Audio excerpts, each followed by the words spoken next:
Picture this. You're a Luftwaffe pilot over France, spring of 1944. You've survived 2 years of combat. You've faced Spitfires over the Channel, Yaks over the Eastern Front, and lived to tell about it. You know how to fight. You know how to survive. But today, something different is hunting you. Through your canopy, you spot them. A formation of massive American fighters diving from 30,000 feet. Your wingman's voice crackles over the radio, tight with tension. Thunderbolts! Break formation. Get low. You've heard the stories in the ready rooms, whispered over schnapps when the officers aren't listening. These aren't like the other American fighters. You can outmaneuver a Mustang if you're skilled. You can outclimb a Lightning if you're quick.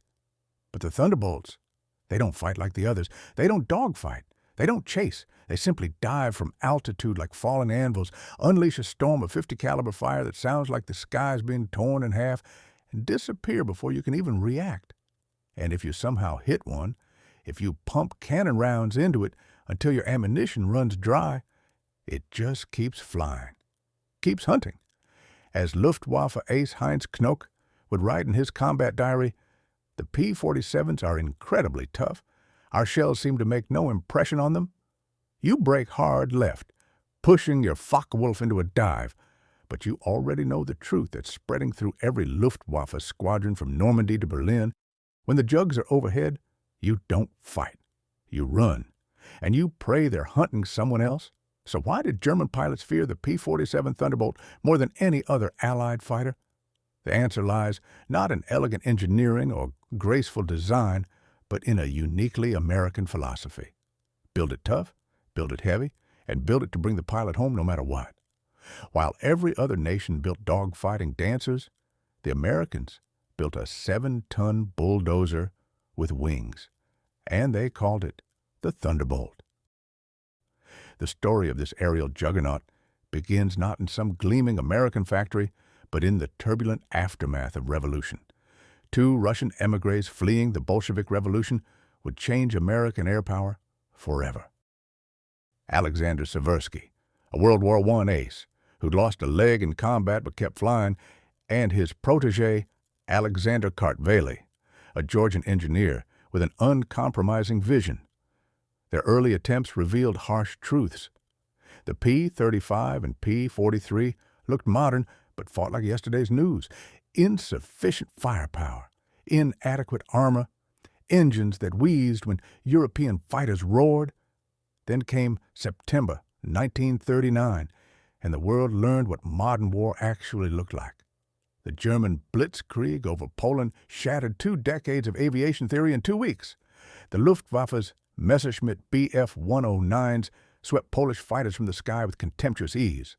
France fell next, and American observers analyzing the carnage understood their fighters wouldn't last 60 seconds in that airspace. Alexander Kartveli saw the writing and smoke trails across European skies. Modern aerial combat demanded something revolutionary, an aircraft that could climb above enemy interceptors, strike with overwhelming force, absorb punishment that would destroy lesser fighters, and still bring its pilot home. When critics questioned his radical new design's bulk, Kartveli responded with characteristic bluntness, "It will be a dinosaur, but it will be a dinosaur with good proportions." In June 1940, with France burning and Britain fighting for survival, the U.S. Army Air Corps took an unprecedented gamble. They ordered 773 P-47 Thunderbolts before the prototype had even flown. This wasn't confidence. This was desperation dressed in military procurement paperwork. America needed a fighter that could survive what was coming, and they needed it yesterday. The aircraft that emerged from Republic Aviation's factories defied every convention of fighter design. 12,000 pounds, where contemporaries weighed 7. A fuselage so broad that pilots nicknamed it the Jug. When stood on its tail, it resembled a milk jug. Where the Spitfire danced and the Mustang glided, the Thunderbolt arrived like a freight train with a grudge. But this freight train had a heart unlike anything aviation had seen. The Pratt & Whitney R2800 Double Wasp, 18 cylinders, air-cooled, virtually indestructible. In later variants, engineers coaxed 2,300 horsepower from this mechanical masterpiece, the pinnacle of piston engine technology. Yet raw power meant nothing at altitude without oxygen. The Thunderbolt's turbo supercharger gave it dominance above 27,000 feet, where most engines gasped. Air entered through a massive intake beneath the engine, traveled to the rear where it was compressed and cooled, then fed back to the R2800 cylinders. The result? The P-47 became the fastest Army Air Force's fighter at altitude, often exceeding 400 miles per hour in level flight. Later variants added water alcohol injection for emergency power boosts and the revolutionary Curtiss electric paddle prop that dramatically improved climb rates. German pilots who'd escaped Thunderbolts in steep climbs suddenly found the Jug pursuing with renewed ferocity, turning sanctuary into slaughterhouse. But the Thunderbolt's reputation wasn't forged by engineering excellence alone. It was the armament, specifically 8 Browning M2 machine guns mounted 4 per wing, that transformed this heavyweight into a genuine nightmare. The staggered gun arrangement wasn't merely clever packaging, it allowed side-by-side ammunition boxes, each loaded with over 350 rounds, creating a weapon system that could sustain fire far longer than any competitor. When all 8 guns fired simultaneously, roughly 100 rounds per second, they created a concentrated hail of .50 caliber bullets unmatched by any other single-engine fighter in the war. As Luftwaffe pilot Franz Stigler would later recall, when the P-47s opened fire, it sounded like the sky was being ripped in half. This firepower could shred Japanese fighters like tissue paper. Heavy bombers found their armor penetrated, wings sawed off, fuel tanks exploding under sustained bursts. Ground targets proved equally helpless, railroad cars blasted aside, airfields reduced to smoking ruins, entire convoys erased from existence. The psychological impact matched the physical destruction. That distinctive roar of 8.50 calibers firing in unison became synonymous with American air power, a sound that made experienced enemy pilots instinctively break formation and dive for cover. Late 1942 brought the P-47 Thunderbolt to England and the 56th Fighter Group, marking the beginning of a relationship that started rocky and ended legendary. The 4th Fighter Group, formed from former RAF Eagle Squadron veterans accustomed to nimble Spitfires, transitioned to Thunderbolts in early 1943. Their reactions ranged from skepticism to outright mutiny. These pilots expected dancers. They'd been handed flying anvils. The Jug's enormous size invited mockery.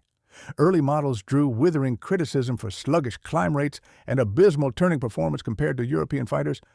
Don Blakeslee, who would become one of America's greatest aces, captured the prevailing mood with brutal honesty. "It ought to be able to dive. It certainly can't climb." Spring 1943's early missions over occupied Europe delivered a harsh education. Mechanical issues plagued new aircraft while crews struggled to master the Thunderbolt's unique characteristics, all while facing the Luftwaffe's most experienced pilots flying battle-tested Focke-Wulf FW-190s and Messerschmitt Bf-109s that had cut their teeth over Britain, Russia, and North Africa. The results were sobering. More P-47s fell from the sky than German aircraft during the first 2 months of operations, shaking confidence in both machine and mission.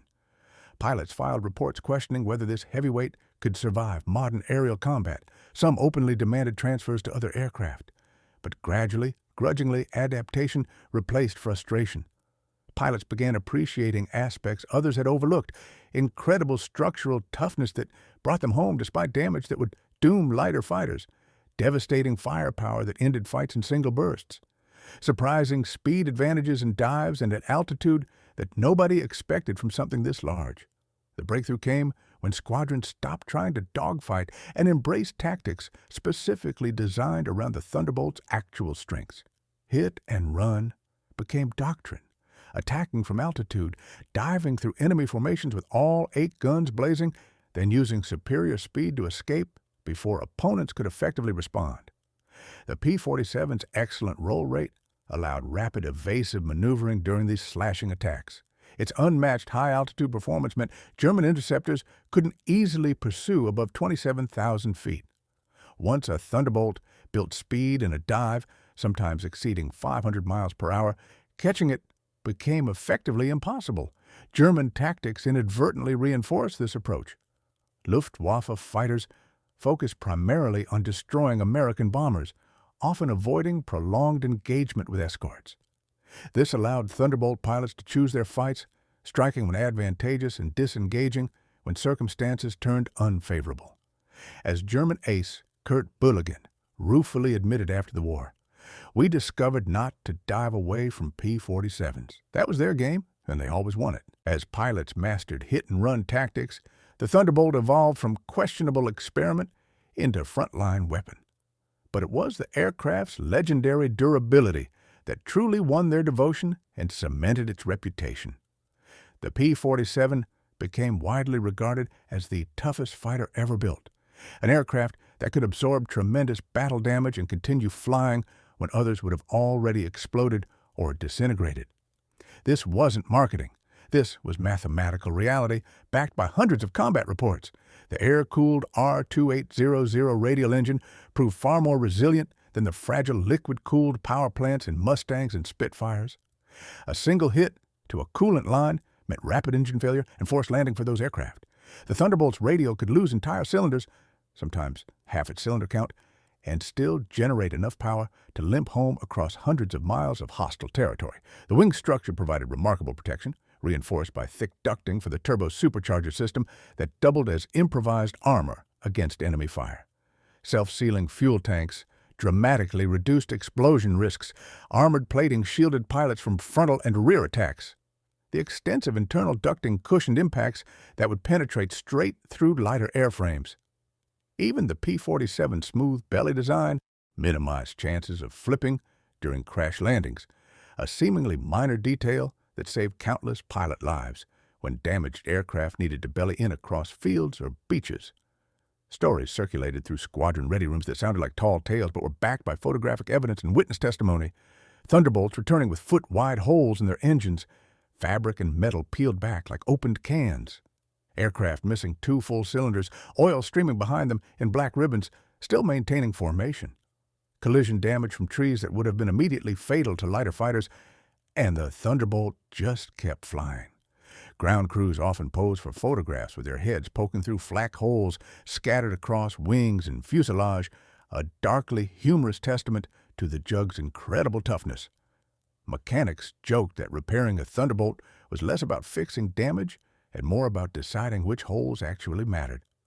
The Thunderbolt's devastating firepower became legendary, but one incident illustrated just how terrifying those 8.50 caliber guns could be, even to Allied pilots. Clayton Gross of the 354th Fighter Group once recalled strafing a German freight train and watching with grim satisfaction as concentrated fire physically tipped an entire boxcar onto its side.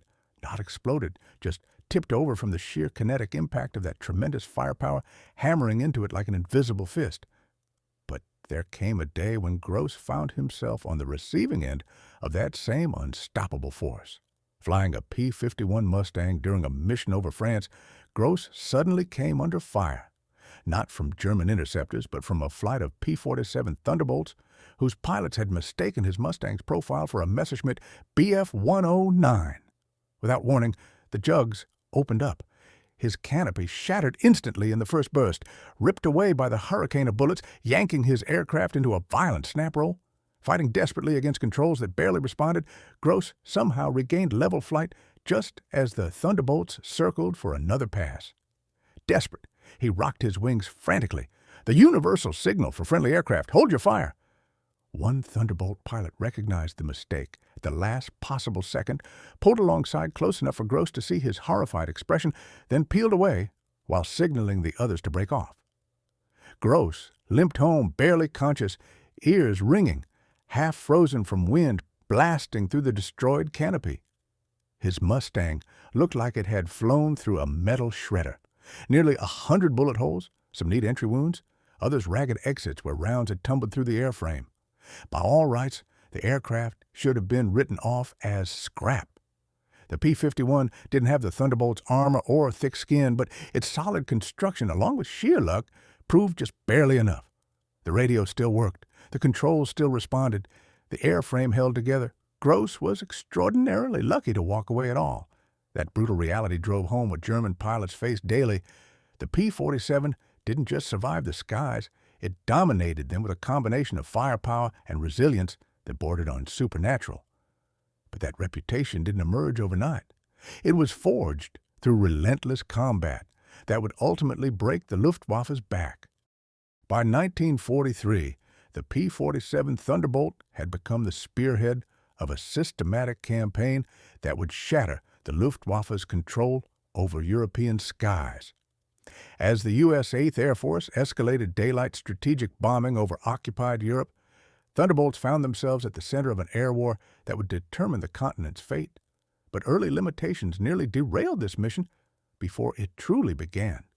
The P-47's massive R-2800 engine consumed fuel voraciously, a thirst so extreme that without external tanks, the aircraft couldn't escort bombers beyond the French coast, let alone deep into German territory. Luftwaffe fighters quickly adapted their tactics, shadowing the Thunderbolt escorts and waiting like patient predators until fuel concerns forced the Americans to turn homeward. Then they pounced on unprotected bomber formations, inflicting devastating casualties. The solution arrived with the P-47 D-15 variant and subsequent models capable of carrying two 108-gallon wing-mounted drop tanks, plus an additional belly tank. This modification dramatically extended the Thunderbolt's operational reach, allowing escorts to accompany bombers as far as Frankfurt and Hamburg, deep into Germany's industrial heartland. While the later P-51 Mustang's superior range would eventually shift primary deep penetration escort duties, the Jug remained absolutely vital to the air campaign's success. Throughout 1943 and 1944, relentless bombing raids forced the Luftwaffe into increasingly desperate battles that cut down Germany's shrinking pool of veteran pilots with every engagement. As Reichsmarshal Hermann Göring himself bitterly acknowledged, "When I saw Mustangs over Berlin, I knew the jig was up. But it was the Thunderbolts that got them there." The Luftwaffe could replace aircraft from factories working around the clock, but replacing experience? That took years Germany no longer possessed. Each mission saw Thunderbolts testing, matching, and systematically wearing down opposition through sheer attrition, not the glamorous air combat of propaganda films, but the grinding arithmetic of total war. Zemke's Wolfpack. No unit embodied this relentless campaign better than the 56th Fighter Group, known throughout the European theater as Zemke's Wolfpack, after their legendary commander, Hubert Zemke. When orders came down in 1944 to transition to the longer-ranged P-51 Mustang, the 56th Fighter Group refused. They'd started with the Jug. They'd learned to love the Jug. They would finish the war with the Jug. This loyalty wasn't sentimentality. It was professional respect born from combat experience. The pilots knew what their aircraft could do, and they trusted it implicitly. That trust paid dividends. By war's end, the 56th became the top-scoring air-to-air unit in the entire 8th Air Force, accumulating 677.5 aerial victories and 311 ground victories, a record built entirely on the Thunderbolt's unique combination of firepower, survivability, and the tactical doctrine their pilots had perfected. Individual aces emerged from this crucible whose names became synonymous with American air power. Francis Gabby Gabreski claimed 28 victories, making him the top-scoring American ace in Europe. Robert S. Johnson achieved 27 confirmed kills. Group leader Hubert Zemke himself tallied 17.75 victories while orchestrating the group's tactical evolution. These men proved that the Thunderbolt, despite its bulk and unconventional design, could dominate even the most advanced German fighters when flown with skill, determination, and tactical intelligence. The P-47 even proved effective against cutting-edge German jet technology. Thunderbolt pilots claimed 20 victories against the revolutionary Me-262 jet fighter, not by matching its speed, which was impossible, but by catching jets during vulnerable moments, taking off, landing, or when low on fuel. 4 victories against the Arado R-234 jet bomber, added to this tally. On the ground, systematic strafing runs destroyed airfields, locomotives, and infrastructure, turning the Luftwaffe's strategic retreat into complete collapse. By spring 1945, German fighters barely flew, not because aircraft didn't exist, but because fuel, pilots, and airfields had been systematically eliminated. By mid-1944, the P-47 Thunderbolt had evolved far beyond its original escort fighter role, transforming into the USAAF's premier ground attack aircraft, an aerial juggernaut that struck from low altitude with raw violence and terrifying frequency. Pilots began calling it the Warthog of World War II. This nickname acknowledged both its ungainly appearance and its unmatched ability to devastate German convoys, armor columns, and supply lines with methodical brutality. The Thunderbolt's robust construction and powerful wings allowed it to carry up to 2,500 pounds of external ordnance, an extraordinary load for a single-engine fighter. Standard configurations included two 500-pound general-purpose bombs, clusters of anti-personnel fragmentation bombs, or single 1,000-pound bombs for hardened targets like ammunition dumps and command bunkers. Against particularly stubborn targets, rail tunnels, reinforced bridges, concrete bunkers, Thunderbolt pilots perfected a tactic known as skip bombing that required nerves of steel and absolute precision. Instead of dropping bombs from safe altitude, they attacked at treetop level, releasing ordnance at high speed so it would skip across the ground or water like a flat stone across a pond. With precise aim and considerable luck, the bomb would ricochet off the surface and slam directly into a tunnel entrance or under a bridge span, detonating deep inside the structure where it could do maximum damage. This was high-risk, high-reward flying that put pilots in the teeth of anti-aircraft fire, but with the P-47's rugged build and sheer speed, it became one of the most effective ways to neutralize critical infrastructure. The aircraft's destructive capability increased exponentially with introduction of the 5-inch high-velocity aircraft rocket.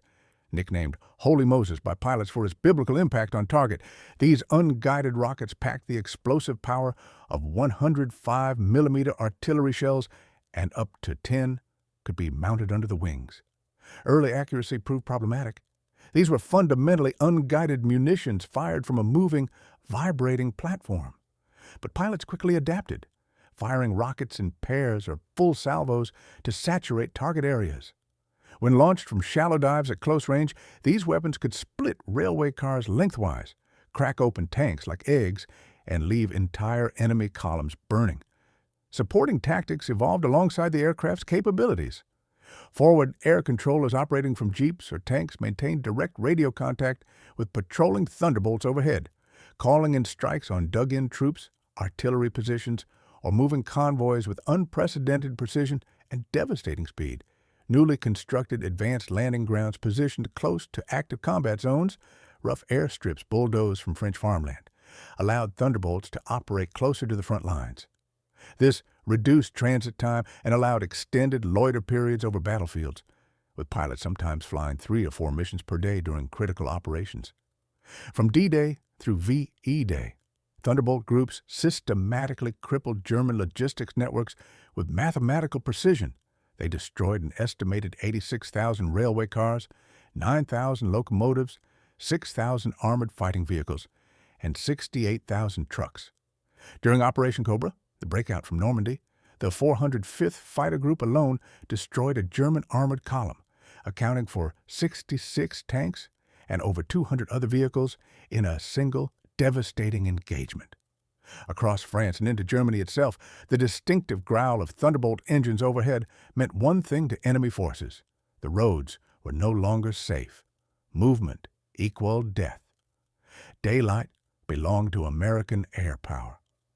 The Pacific Theater initially posed seemingly insurmountable challenges for the Republic P-47 Thunderbolt. Its massive R-2800 engine and thick fuselage created fuel consumption rates that made long-range missions impractical in a war where targets were scattered across thousands of ocean miles. The leaner P-38 Lightning and later P-51 Mustang became preferred choices for extended escort duties over water, but this didn't relegate the Jug to irrelevance. On October 11, 1943, in the skies above Wewak, New Guinea, Colonel Neil Kirby led 4 P-47 Thunderbolts into the teeth of a storm. Below them, the Japanese airfield at Wewak swarmed to life as the alarm sounded. 40 enemy fighters clawed upward to intercept, mostly Nakajima Key, 43 Oscars, and Kawasaki Key, 61 Tonys. The Oscar was a tight-turning featherweight dogfighter with twin machine guns and paper-thin skin that prioritized maneuverability over everything else. The Tony was sleeker, faster, better armed, closer in spirit to Western designs, but still lighter than American fighters. The Thunderbolt was the opposite, twice the weight, almost 3 times the engine power, built like a flying tank. It couldn't match their turn radius in a dogfight, but in a dive, it was unstoppable. And it packed 8 Brownings. Kirby knew the numbers. He knew the odds. He attacked anyway. He dove straight through the formation, 8 machine guns erupting in synchronized fury. 1 Oscar folded in half under the concentrated barrage. Another exploded in midair, disintegrating into flaming debris. Kirby didn't wait for confirmation. He climbed back up, using the Thunderbolt's powerful engine, rolled inverted, and dove again. One Tony tried to outrun him and got shredded from tail to nose, the pilot never knowing what killed him. Others tried to turn inside the American. Kirby met them head-on in high-speed passes and blew them out of the sky with brutal efficiency. By the time the engagement ended, 6 enemy fighters had fallen, all to Colonel Kirby's guns alone. It was the single most destructive P-47 engagement in the Pacific Theater to that point, and it earned him the Medal of Honor. But as Air Force Chief of Staff General Henry Hap Arnold would note, courage without support is simply another word for casualty. 5 months later, Kirby would vanish over the same battlefield, his Thunderbolt trailing smoke into the jungle below. He was never found. Other Pacific commands had mixed experiences with the Thunderbolt. Claire Chennault's 14th Air Force in China rejected the P-47 almost immediately. Fuel supply challenges in that theater made the aircraft's consumption rate logistically impossible to sustain over the Himalayas. However, in Burma, with better infrastructure and closer targets, the P-47 found its rhythm as a ruthless fighter bomber, destroying bridges, strafing convoys, and hammering retreating Japanese units with the same devastating effectiveness it had shown in Europe. By December 1945, the final P-47 Thunderbolt rolled off production lines at Republic Aviation, completing a staggering total of 15,683 aircraft, the largest number of any American-built fighter in history. Though World War II had ended, the Thunderbolt continued serving with U.S. forces until 1949 and with the Air National Guard until 1953. Internationally, the P-47 story continued even longer, with nations around the world operating Thunderbolts well into the 1960s for various roles. During World War II, it had served widely. The RAF flew them in Burma, Free French forces operated them in Europe, Brazilian pilots earned a Presidential Unit Citation flying Thunderbolts in Italy, and Mexico's 201st Squadron flew them over the Philippines without suffering a single combat loss, a remarkable safety record. Despite its reach and achievements, the P-47 gradually faded from popular memory, eclipsed by the sleeker P-51 Mustang's glamorous image and the jet age's arrival. The Mustang got the glory. The Thunderbolt got the work done. Its true strength was close air support and ground attack, roles vital to victory but less celebrated than Europe's high-altitude air-to-air duels that captured public imagination. However, the Thunderbolt's most enduring legacy emerged decades later in an aircraft that inherited both its name and its brutal philosophy, the Fairchild Republic, a 10 Thunderbolt II. Purpose-built for close air support in a jet age dominated by sleek interceptors and strategic bombers, the A-10 was designed using combat lessons learned directly from the P-47's wartime experience. Bigger gun, the massive GAU-8/A Avenger cannon, improved armor, a titanium bathtub surrounding the pilot. The same brutal mission, destroy enemy ground forces and come home no matter what they throw at you. As a 10 designer Pierre Spray would note, we studied every ground attack aircraft from World War II. The P-47 kept appearing in our research as the gold standard. The P-47 Thunderbolt's combination of brute force and battlefield resilience fundamentally reshaped how air power could be applied, blending speed, firepower, and survivability in ways few had imagined possible. Its legacy didn't end in 1945 when the guns fell silent. The tactics it pioneered and the combat roles it mastered laid the groundwork for modern close air support doctrine, principles that would resurface in the A-10 and continue influencing military aviation into the 21st century. But the Thunderbolt's deepest legacy isn't written in technical manuals or preserved in museums. It's carried in the memories of thousands of pilots who climbed into that massive cockpit, felt that powerful engine roar to life, and knew, absolutely knew, that if they flew smart and fought hard, this 7-ton dinosaur would bring them home, even when logic said it should fall, even when damage said it should burn, even when every other fighter would have failed. The Jug kept flying.